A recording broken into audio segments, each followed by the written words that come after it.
Yeah, what you say about not judging people. In a movie, I saw a scene that you're talking to Israeli soldiers, and they're not saying I hate them, but I have to do my job or something like that. So that's and it's hard, you know. It's hard. You sit there and you're talking to a soldier. He's got a gun in his hand. He could kill you with one push of his finger, and you're trying to create a dialogue between two opposing people, you know, and we did in that moment. And I emailed some of the people in that village of Jayus. I said, "How was your experience after having this talk between, you know, these Palestinian villagers, farmers, and these Israeli soldiers?" They said, "Before this, we'd never talked, ever, you know, for years. And every day they let us out through this gate to go work in our fields, you know, and then we pass through the gate. And it's like being in prison, you know." And they said, but after that, the soldiers started to treat us with a little more humanity, those group of soldiers that were there. But then they said, in 6 months, those soldiers were gone, and now it's back to how we were before, you know. But that power of like this, that dialogue, that little bit of conversation to see like, hey, this is a person.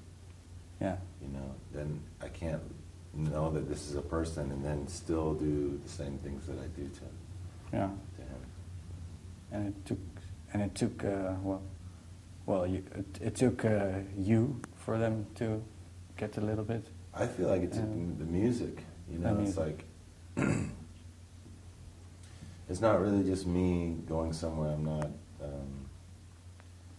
you know, a peacemaker or a diplomat or something. But with the guitar, you can sing and invite people in a different way.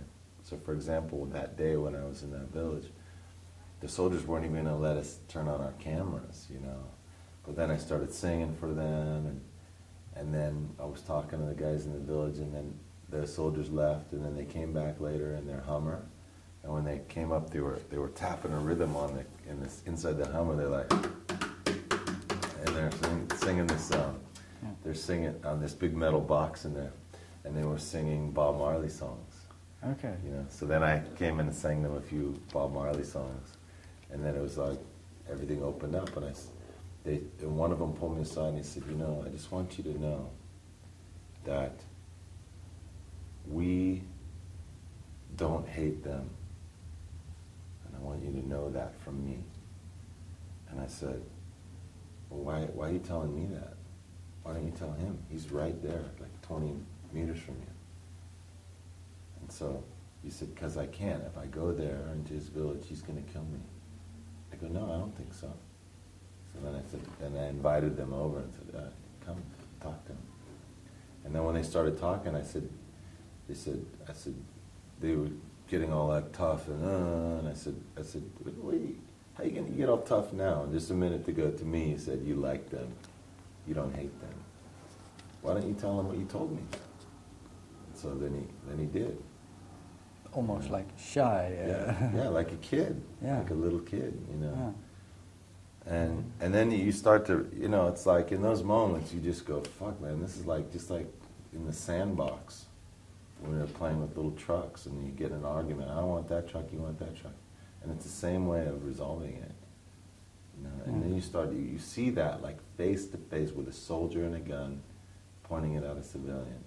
And then you realize like how stupid all that stuff really is. It's just like 5-year-old conflict resolution that never gets worked out. Yeah. And then also again, what you said, that's also very childlike, maybe that music brings people together. Yeah. People like music. Yeah. Everybody. Yeah. Yeah. I really like the food and music. Yeah. I like the two things that bring people together always, no matter what.